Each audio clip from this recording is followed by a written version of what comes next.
Like moths to a flame, you've thrown caution to the wind for a glimpse into our world. Well, now you're in it. Welcome to Effed Up Stories.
Hello, folks, and welcome to a new episode of Effed Up Stories. I am your host, Will Pender. And I am your co-host, Ryan Sharp. And tonight we will be telling another fan submission, this one coming from Dan Osafi. I believe we've told one of his stories before. This one involves a ritual and a magic book and Two of my favorite things. and Shadowman. Now you got to say three. Three of my favorite things. Yeah, I love a good shadow man. Me too. And this one has multiples. That's like extra bonus. So before we jump into Dan's story, I just wanted to, again, if you guys have an effed up story of your own or pictures or video, we ask that you submit that to us at our official website, which is effedupstories.com. That's effedupstories.com. We will get it on the site and we will get it into a podcast. And we're going to be doing near-death experiences next week. So make sure you tune into that. We got some really interesting fan submissions on the topic. Stories you have not heard before and probably, actually, I do not believe exists anywhere else. So yes, tune in for that. So as I said, this story we're covering tonight is from Dan Osafi. It's on the official website. It's called A Spell Gone Wrong. And it involves a ritual and Shadowman and a magic book. So let's start with that. Now, Dan's story takes place in 2002, and he was 7 years old at the time. He said it was a dark and stormy winter night, and his family had gone to bed. Actually, he was gone to bed as well. And like the little kid he was up longer than he was supposed to be. He was past his bedtime. And he was reading this book that his parents gave him after his grandfather died. And if you've read any of his submissions on the site, his grandfather had taught him a lot about the other world, the spirits and entities, how to contact and communicate with them, how to banish spirits and stuff like that. So, his grandfather, in a lot of ways, showed him about this world at a young age, prepared him for it, and he was able to carry on to traditions and the knowledge passed down. So he was reading this book that his grandfather had passed down, and in any case, in this book, it had to do with how to, there was this whole line in there that if you had done this spell, like if you had been communicating with certain entities, there's a spell in there that you could use to ensure that the spirit was gone. Like like for example, if you had made contact with a spirit and you were done, you thought you were done, and like say you're using a Ouija board and okay, I'm done, it says goodbye, you're done. But if you don't do it properly, that entity is still there. So this is almost like a banishing ritual or spell in this case. Okay? But in the book, he was interested by this line that said, Under all circumstances, do not use this spell before you have been cleansed. Okay, but like kids, actually like a lot of people. He says like kids, but I say like a lot of people.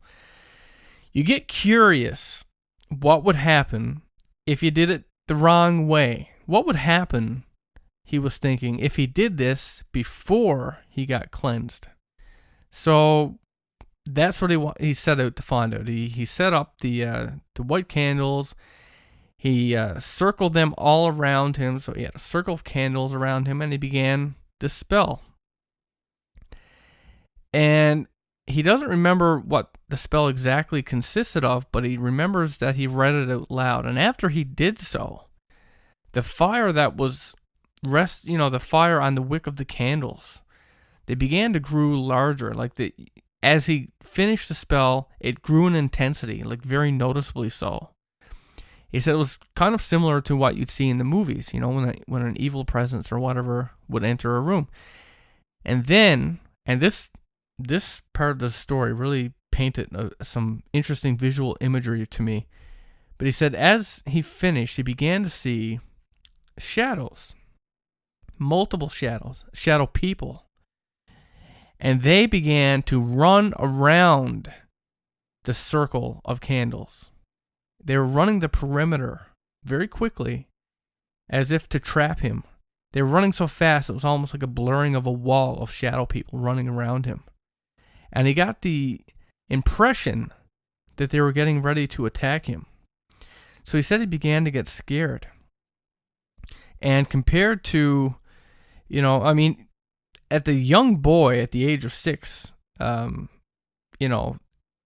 he had seen a lot already at this point. But he said already, right now, this was like a drop in the ocean compared to what he's already experienced. And he said as this was happening, his dad woke up, because he could hear this commotion going on. And his dad went to his room. But as soon as he opened the door, some force pushes him back. He says it was like a black mist, and it just violently pushed him back. The mist formed the shape of a demon, but somehow had the face of an angel, and it pushes his dad out, okay? And he yells out to his dad. He's trying frantically at this point to get out of the circle that he's trapped in by these running shadow men. But there's some kind of force that pushes him back into the center. And he has this book on him, and he realizes, this is where all this stuff came from. So he opens the book, and he starts reading further into it to how to end this, thing that he had conjured up. But of course, the page he was looking for was gone. He said it was almost as if somebody had specifically gone in and taken it out of the book. So he looked back at what he learned from his grandfather, anything that he could recall, and he began to put it into action. And so he started to think about what exactly it was that he was dealing with right now, and what could be the weakness of this thing. And he soon realized that one of the shadows in this group had horns, but all the other shadows had claws. And his conclusion was that, it must be demons that he was dealing with. And, the fire on these candles began to expand, and it's like they would blow towards him, and they started to actually rise up and get to the point where he felt he was trapped by fire. But he continued to read through the pages, trying to find some kind of connection or way out of this, and he didn't have a whole lot of time. This fire was growing, and it was getting closer and closer and closer. And he thought that he would probably, not have an opportunity to do this. And if it trapped him there long enough, he was afraid that it was going to go after his dad. But finally, he reaches the last page of the book, and it said something about the demons and what they were actually there for. And he said he don't know why it stood on the last page, but he remembers that's exactly how it was. And so as he began to chant, and he said, "In God's name, get to where you came from." And he said the shadow men stopped their running and they just stood there and they stared at him with this. And even though he couldn't see their faces, it was like he could sense the strange look upon them as he stood there staring at them, almost as if it was a joke. And he said, as this happened, once they stopped and you know, the craziness had died down, his dad ran into the bedroom and he grabbed his Bible and he ran back and he ran into the bedroom and he raised the Bible over his head and he said, "In the power of God, the creator of the universe, the creator of all good, the Father of Jesus Christ, get to where you came from." And after he said this, he said this loud crack of thunder rang out. And he said all the shadow people were gone in an instant, just like that. Never happened. And he said his dad looked at him and he said he saw the fire that had been around his throat, like as if it should have burned him. And he walked to him and he picked him up out from around the fire that was around him. And Dan said he was very shocked in the fact that he didn't feel any pain. And he said that the father, after he got his son out of the middle of the fire, he went and he grabbed a fire extinguisher and he put out the fire. And he just told him, "I don't want to talk about it." Never, he just put him to bed. And he said even in the later years, when he's brought it up, his dad he never wanted to talk about it. He would just say, "Believe in God." So I thought, I really don't know what it is that he was dealing with. I mean, it sounds like he said it was demons, and of course you got shadow people. I don't know what I associate shadow people with. What's your take on that, Ryan? Well, that's a very short and sweet kind of tale. The kind of quintessential tale. A young person, in this case a very young person, playing with things that they don't understand, right? If you have a book like that, I'll give you a little piece of advice.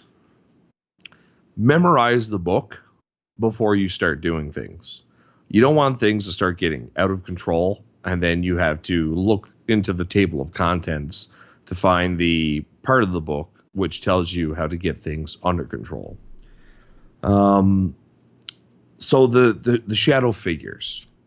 Now, there's so much conjecture all around the world as to what these shadow figures are. And, shadow figures play a predominant role in a multitude of cultures from all around. And even, with people who don't have anything to do with the supernatural.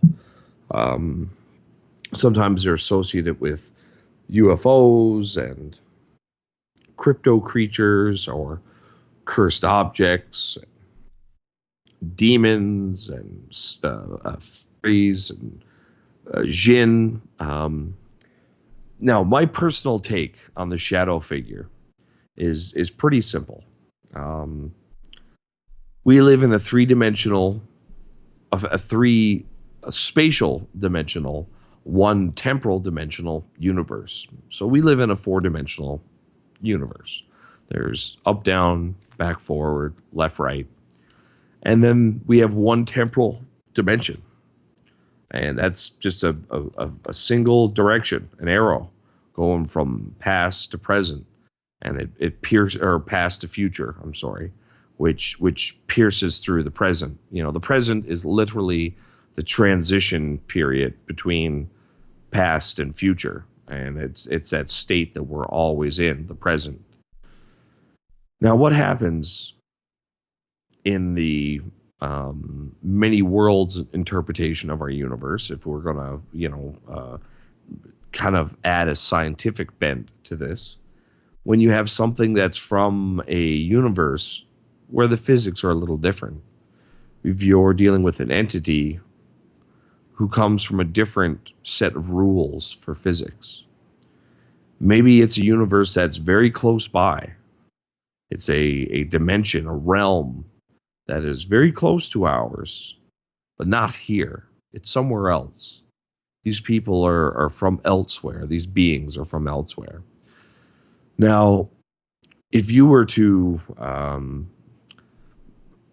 be in one of these other realms, and you're trying to get close to this realm, in my opinion, when you're trying to view things across the boundary, the veil, some people call it, but the boundary between dimensions, between worlds, between universes, I could certainly understand how that image, you're looking down the hallway and there's something on the other end of the hallway looking back at you. And, you might think there's a shadow figure down the hallway, but they could very well be in a different realm altogether, looking back at you through this veil, which distorts their appearance. Or perhaps it translates their appearance in a way. But my personal belief is that shadow figures of, maybe not every single instance, but in the majority of the cases, a shadow figure, a shadow person, is an entity that's in a different realm that's close enough to ours to be visibly perceived, but they're not entirely here. They might be trying to get into here, or they might simply be there for observation purposes. But in either case, the resulting effect is the same thing, that we see this outline of a figure without any features. And that's my personal bend on that, my personal take. And I think it's interesting that his father uses the phrase, the creator of this universe. Yeah. Okay, so this universe, maybe there is a God. I don't believe in him, but maybe there is. And if there is, well, maybe he did create this universe, or he had some hand in it. But that's not to say that he created them all. Well, that is one thing that they do reference in the Bible. I mean, they say that God wanted. What were the name of the people? I know it was Moses. Anyway, they wanted them to go to war with people who worshipped other gods, right? Oh, you mean the people being the Israelites? The Israelites, yeah. Yeah, that's how up to date or how familiar I am with it. But anyway, it just that saying alone kind of acknowledges that there are other gods, because he specifically says those who worship other gods, right? Which kind of puts God in the role of cosmic as a cosmic bouncer. Well, right? It depends on how you look at it, right? Because I mean, the Bible, as we know, it has been twisted and turned by man. I mean, it's man's interpretation, especially from back then when they were even more ignorant than what we know. Not only has been twisted and turned, but it was written by man. It's not like it never had a chance. I'd have a lot more faith in a religious teaching that we only discovered once we built satellites and we looked down at the Earth and said, "Holy shit! Look, all these rivers are in the pattern of words." And somebody wrote a book on the planet, Well, from what I keep referencing this stuff, I guess because it's so in my mind lately, but in near-death experiences, a lot of people describe God as being, not just not really an entity, but just life force itself. Like it's the everything. It's like a pure light. It's the it's the creative force of the universe as we know it. And that's different than how we explain. I mean, that's not. Well, that's relegating a deity to something similar to gravity. Yes, exactly. He's become a force, exactly, not an entity. And that's the difference, right? Because I'd have easier job believing in the Holy Trinity of. Or, well, I guess it'd be beyond Trinity, because we'd have the weak and strong nuclear forces, electromagnetic force, gravity, and then God. Well, the way they had it, it was still like it emanated love and understanding and all this stuff, but it was just this. It was just a thing, like well, not a thing. It had a. It's really really hard to put into words, and I guess that's how they put it as well. When they come back, there's certain things they just can't explain as hard as they try. There's just not human words for it, but just the concept that. Which is why the general image of God is actually Zeus, right? The big bearded man in the sky. Well, I guess that, humans decided to try and make it something that we can understand, right? Try to put it on a human level of understanding. But again, like, unfortunately, humans tend to turn and twist everything to their end. I mean, that's been religion forever, right? But I'm not really trying to get into that topic because I know that no, we're kind of going a little bit off base here. Now, I've gone through the process of lighting candles and participating in rituals, but I can honestly say that at no time have I ever invoked the name of God or Jesus Christ to drive these entities away. No, you want them there. Well, generally, yeah, that was the whole purpose of what I was doing, was to draw these entities. You'd be a dick to call them in and then call on, then be like, Dad, come kick these guys out of my room. Like, what the hell are we doing? We're just playing here. We're just playing. You invited us over. Why kick us out? You broke my vase. Get out. Right? Which I guess leads to, if you're going to participate in ritual magic, especially summoning. I mean, it's one thing to, participate in some kind of a ritual where it's you against another person, or you trying to help another person, or you trying to help yourself through, you're trying to bring luck to yourself, or you're trying to commit a destruction ritual against somebody, or to help somebody else. Those things are kind of in a realm of their own. But when you start dealing with entities outside of this universe, outside of this reality, different rules, you're dealing with summoning.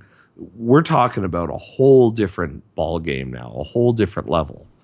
And whether you're 6 years old or you're 60 years old, unless you have a really good handle on what you're doing, and I mean that's kind of a smug thing to say. I know, it's like saying, unless you really know what you're doing, you should never skydive. Well, how the fuck do you learn how to skydive unless you're just some idiot jumping out of a plane at some point? You learn right? real quick. You have to be that dumbass jumping out of a plane who knows absolutely nothing about skydiving at some point. I guess to further the metaphor with skydiving is generally you're strapped to the back of some other person who has some experience in this, and you run through it that way. So I mean, it's one of those situations where if you're going to get into ritual magic and the summoning of spirits from beyond, maybe elicit the help of somebody who's done it before. I guess it's unfortunate in this case that Dan didn't have the guidance of his grandfather beyond whatever age. I mean, he said he was 6 years old with this current experience, so I'm going to go ahead and assume that. No, he was 7. Oh, he was 7. I'm sorry. His previous story, he was 6. There you go. My bad. So I'm going to go ahead and say that his grandfather hadn't been dead for very long, or let's face it, he wouldn't have been able to retain anything anybody told him if he was much younger than 5 or 6 at the time.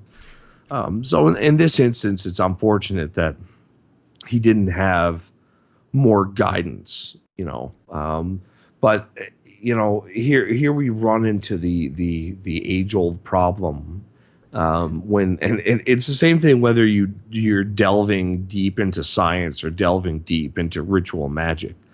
and you have, very religious parents, and it's like, Dad, why does the sun come up and down? And they say, just believe in God, son.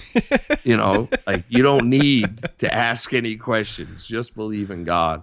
I think Dan may have been serviced a little better if his father would have tried to explain things a little bit to him. Maybe his father didn't know, but at least give an attempt, because we're human beings. Not knowing is what drives us to want to know. Maybe his dad didn't want to know. Yeah, well, exactly. when I first started out with summoning and this kind of thing, it wasn't because I knew what the result was going to be. I mean, I've always been a scientist at heart.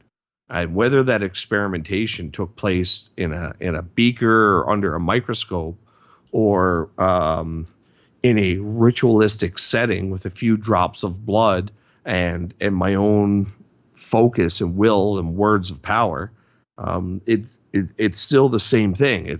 I'm an explorer at heart, and I need to know. And if I don't know, here's the question: are there spirits or aren't there spirits?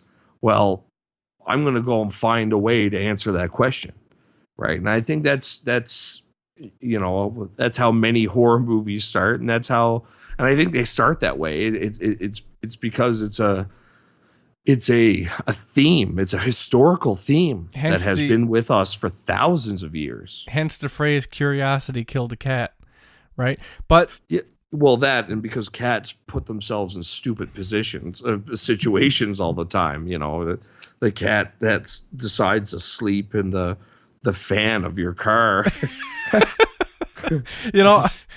It was curious right up until it hit the fan, and and then it's no longer a question. Right? Then it's down to 8 lives, and now it knows that's a bad choice. I lost half my face. Imagine they can only be wrong 9 times.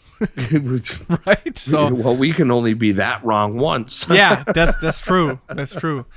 But so I mean, just to kind of reinforce what you said about Shadow Man, I've said this in other podcasts, but I think the same thing, in that they're interdimensional beings.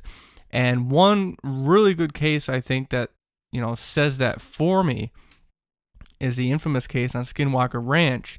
Yes, when exactly. One of the scientists had I believe it was an infrared camera set up. Yes, and he saw it was an infrared monoscope. Yeah, I believe. Yeah, and he watched through that scope a portal open up, and a shadow. Well, they seen the portal with their naked eye. It just looked like a spot of light in a field, right? Yeah, but through the scope, they saw an actual tunnel open up in 3-dimensional space, just hanging there. And this shadow person crawl out of it, and once it hit the ground, all the animals went haywire. And I mean that forever stuck with me. Very powerful image, isn't it? Oh, hell yeah. I mean, very inspiring too, for if I like to do different kinds of art, whether that's music or digital Visual art, and man, I took ideas like that and ran with it. Totally love that stuff. But that is, and not to mention that the whole thing with Skinwalker, like the whole story with Skinwalker Ranch, not necessarily the shape-changing witch creature that the legend actually refers to, but the actual ranch. I mean, the most common factor in that whole story, right? If we're looking at paranormal things, if we're going to take Skinwalker Ranch, and I mean, let's face it, right? For anybody who doesn't believe in Skinwalker Ranch, fuck you. A billionaire fucking bought that place because it was so messed up, right? He still owns it to this day. Yeah. For that very reason. Wow, this place is so screwed up. I own an aerospace company. If I can learn one thing to give me an edge, well, then I'm a billionaire times 2. Yeah. And I mean, you can't fault the logic of somebody who has that much money. He's obviously somebody who's made some good life choices.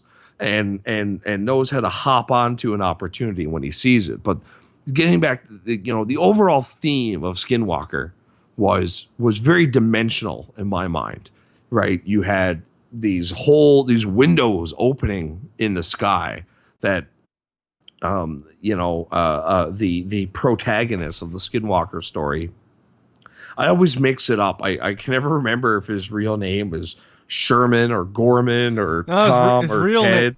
His real name is Sherman, and the Gorman Sherman was the fictitious name in the book. Okay. So, we know that he reported seeing these windows open up in the sky and apparent vehicles zipping in and out of them at times. Strange entities appearing out of the air. Fuck, I love that story.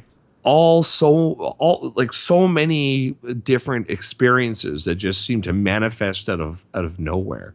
And to me, like, every corner of that tale screams interdimensional, other universes, other worlds. Oh, it does. I mean, you got windows and you got portals. That's it right there, right? That's all you need. So when it comes to this entity crawling out on all four, and that was the thing that got me, the imagery was this entity was squat down on all fours, kind of splayed out like a spider on its four limbs, skittering out of this long black tunnel that just trailed off into nothingness, hanging in the air, and skitters out to the edge, looks around, drops down into the field, and runs off and disappears. And how the hell did what is it that the animals sense? Because without that scope, I mean, the humans wouldn't have known anything, really. I mean, they would have heard the animals. I have a theory. I don't know. I'll say for the record, I don't know for sure, but I have a theory. And I think that many, many, many creatures are very sensitive to the electromagnetic field of our planet. Okay? Yeah, you're on to something there. I actually watched something with a whole thing on cows and the direction that they graze in based on their ability to sense either that or where the sun was or something. Anyway, it's so something like insightful. That. Yeah, I totally can't remember. But in my opinion, we are immersed in the Earth's magnetic field. I mean, it reaches miles or kilometers, depending on which side of the border you're on, into the sky.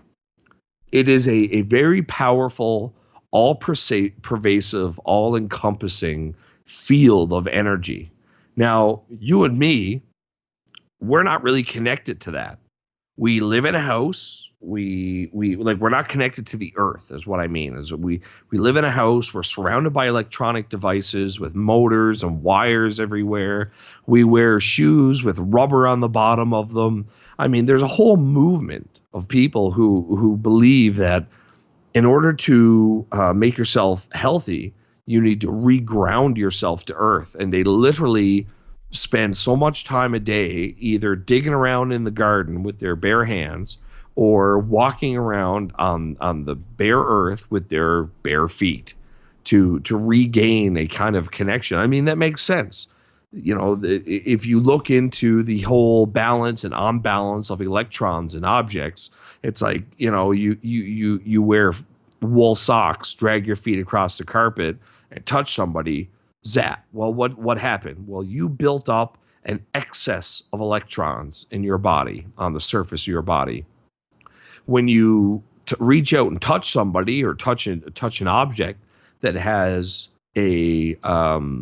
has fewer electrons, well, electrons are like water. They're going to flow to downhill to balance themselves out in a way, right? If you got 1 million and they got 500,000, well, then you're going to lose so many electrons so that both of you are neutral compared to one another.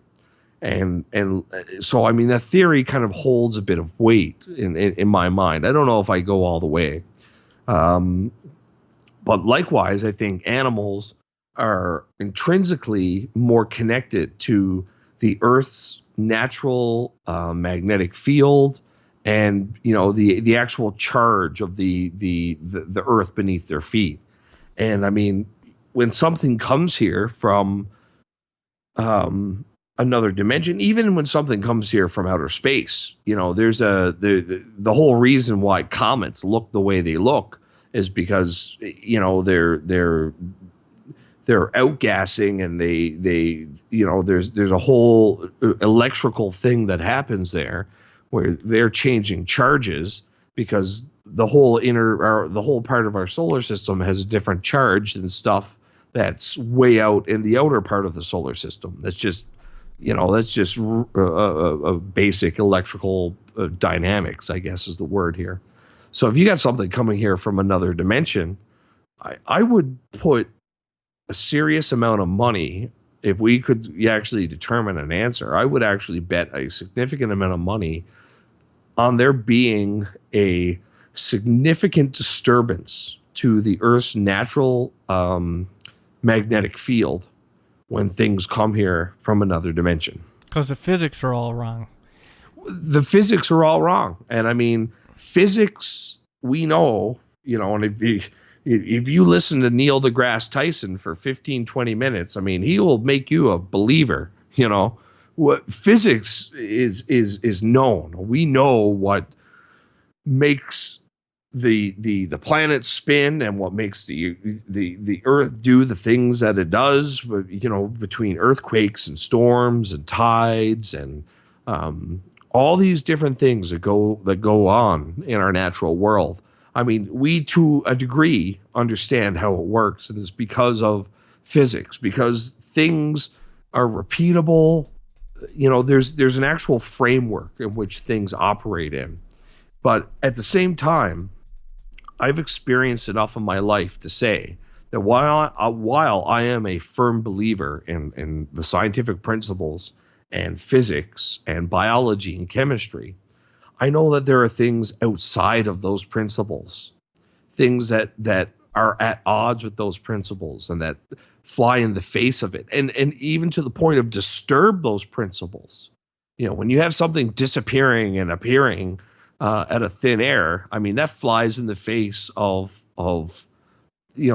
general physics. Fine, that stuff happens on a quantum scale. I won't argue that, but we don't live on a quantum scale. We live in a macroscopic world, and in the macroscopic world, that's not normal. So when things like that happen, I think they have a definite effect and disturbance upon the natural physical workings of our world. And because you and me and everybody listening to this, I mean, let's face it, we've removed ourselves from nature. We're outside of so many naturally operating principles that if there is a disturbance in one of those things, I mean, shit, there's times I don't leave my house for 4 or 5 days. If the sky turned purple, I'd come out, I'd go to come home on a Thursday. On Friday night, the sky turned purple. I wouldn't know until Tuesday morning. So, I mean, to summarize everything that you just said, Dan, at the age of 7, should not have messed with that book. Well, right?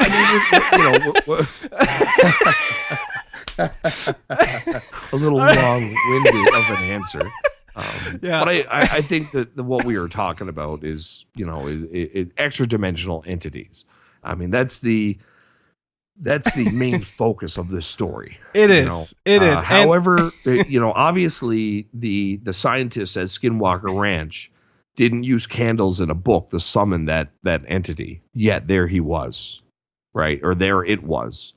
So there may be different ways to approach bringing otherworldly entities into this world. But I think ultimately the result is the same. I mean, look at the havoc that was wrought on this kid's home.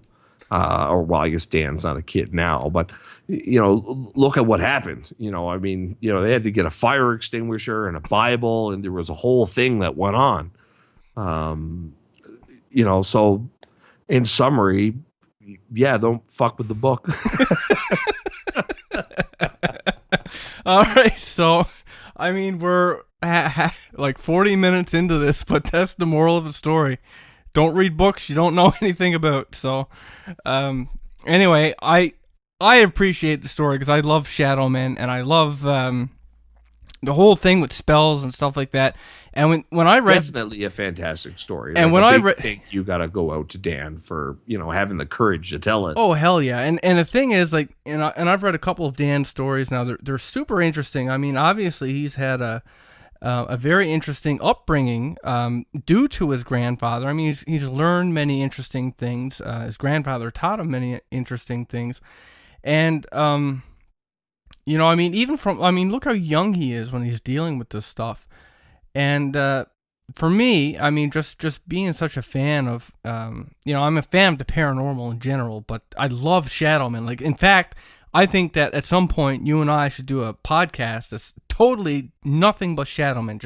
I'm all for it. Yeah, because I can't believe we haven't done it yet. I mean, it's one of our favorite things, and we've never done a full-on Shadow Man podcast. And for me, like that section where he's sitting on the floor with the candles, and these shadow men start running the perimeter of the room, and essentially at a speed to which it creates a blurring wall of black, right? Oh, I wanted to make one comment on that. Okay. Yeah. Now, to us, a shadow figure might look like they're moving at a impossible speed. But think for a moment that in their realm or wherever it is that we're getting this visual information, when I'm going to assume it's their home universe, maybe they're just walking around the room having a look. But in our universe, the distance that they're traversing is they're traversing that distance far faster in relation to our universe. You mean like in Minecraft when you go into the into the nether, and every step, every step is like 10 or 100 feet or something. Exactly. I think we might be getting a little too geeky now, though. Okay. We've already ran way amok of the topic at hand. I'm already expecting comments like, "What the fuck was that?" But I had a couple drinks. This is bound to happen with any kind of conversation. But I don't think that is too far of a stretch to think that maybe a step in their dimension is 20 feet in our dimension. So if you have somebody in another dimension viewing you and you both can see one another through some process, the whole shadow figure, because maybe they're looking at us and all they see is a shadow figure. We're looking at them and all we can see is a shadow figure. And they take a step, to the left to get a better look at this weird shadow thing that's in this universe, which is us. Then all of a sudden it looks like, oh my God, he flew across the room at an impossible rate. That's all I was going to point out. And let's not forget that almost all cases where people experience these things, they report a very a strong sense of fear emanating from them, right? And to me, other dimensional, and it makes me think of lower vibrational being. Yes. Right. And it's interesting that you bring that up because and again, I don't want to go too far off base here, but I mean, let's face it, we've done it, so let's go. We look at the experiments that were performed where they put that magnetic helmet, the God helmet, on somebody. Oh, right? yeah, I remember and that. And you dial it up, and all of a sudden they feel like there's people around them, and maybe the presence of these beings can disturb the normal electromagnetic field of the world of our everyday life so much that it sends your brain into panic mode. It's like, what the fuck is going on? There's something not right. You need to get out of here. Yeah. And the more I think about it, the more that makes sense, right? I mean, there are certain primal aspects of your brain that are geared towards fight or flight. Right. Yeah. And I didn't mean to rhyme so much, but you're Dr. Seuss tonight. Where's my damn green eggs and ham? If you end up in a situation where your brain is experiencing and we know we know that the brain and magnetic fields are intrinsically linked. We know that. You look up, you go look up any kind of neuroscience papers on magnetic fields in the brain, and you'll find all kinds of wacky shit. But if that's what's happening here, and I really do believe that's the case, that beings from other dimensions, maybe not all of them, but in instances where we have beings coming from other dimensions, or they're present or close enough that they could be disturbing these natural fields to a degree that it's sending the brain into panic mode, right? It doesn't know danger is afoot. So there's something odd going on. Something has changed in your environment. You need to leave. And that's what fear is telling you, get out of here, run away, fight, do whatever the hell you got to do, because it's designed so that you survive. Yes. So I think that about sums it up. And probably 10 times over. 10 times over. Just Dan should not have read that book. I mean, that's what I got from everything said tonight. But of course, without having done that, would Dan be who Dan is today? I bet you he has a lot of really cool stories. Exactly. I bet those experiences enriched his life more than destroyed it. And I hopefully entertained all you fine folk out there. And we probably got more stories from Dan. I got to say, I've read a couple of them. They're really, really cool. So thank you to Dan. And any of you guys out there who has an effed up story of your own on the paranormal, or pictures or video, get that into us at the official site, which is effedupstories.com. That's EFFEDUPSTORIES.com. We'll get it on the website and into a podcast. And we're going to be covering the near-death experiences soon. So be sure to check in for that. And with that having been said, good night. Thank you so very much for listening to my insane rambles tonight. Have a good one. Okay, but in the book, he was interested by this line that said, under all circumstances, do not use this spell before you have been cleansed. Okay, but like kids, actually like a lot of people. He says like kids, but I say like a lot of people. You get curious what would happen if you did it the wrong way. What would happen, he was thinking, if he did this before he got cleansed. So that's what he set out to find out. He set up the white candles. He circled them all around him. So he had a circle of candles around him, and he began the spell. And he doesn't remember what the spell exactly consisted of, but he remembers that he read it out loud. And after he did so, the fire that was the fire on the wick of the candles, they began to grow larger. As he finished the spell, it grew in intensity, like very noticeably so. He said it was kind of similar to what you'd see in the movies, when an evil presence or whatever would enter a room.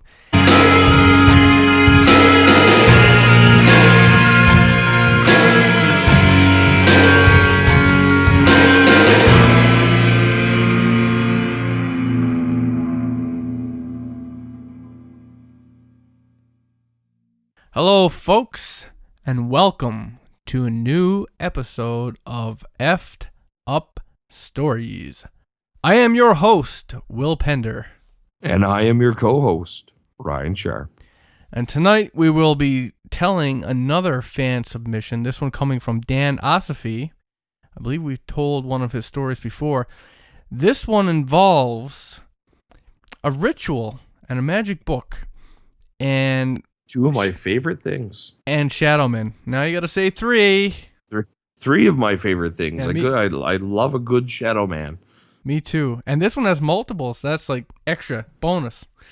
So before we jump into Dan's story, I just wanted to, again, if you guys have an effed up story of your own, or pictures or video, we ask that you submit that to us at our official website, which is effedupstories.com. That's EFFEDUPSTORIES.com.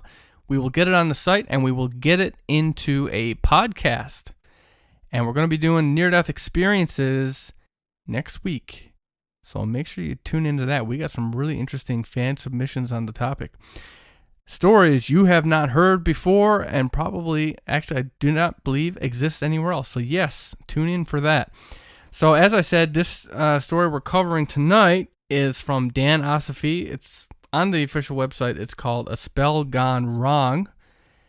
And it involves a ritual and shadowmen and a magic book.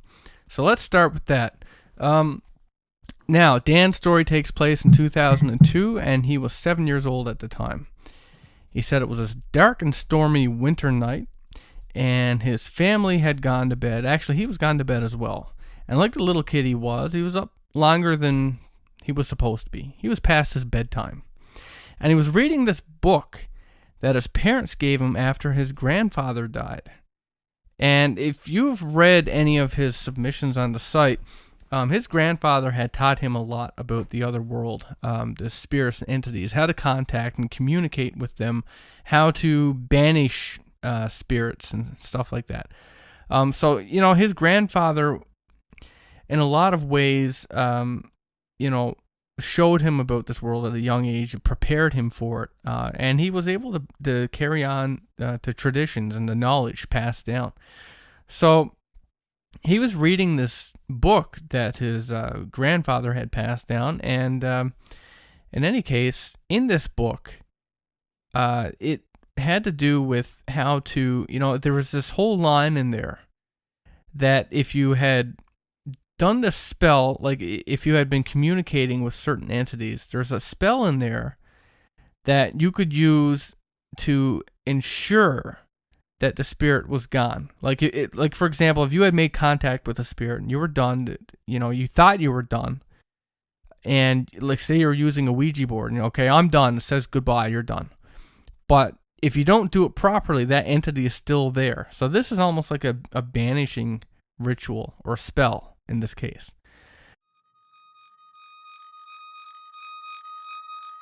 Like moths to a flame, you've thrown caution to the wind for a glimpse into our world. Well, now you're in it. Welcome to Effed Up Stories.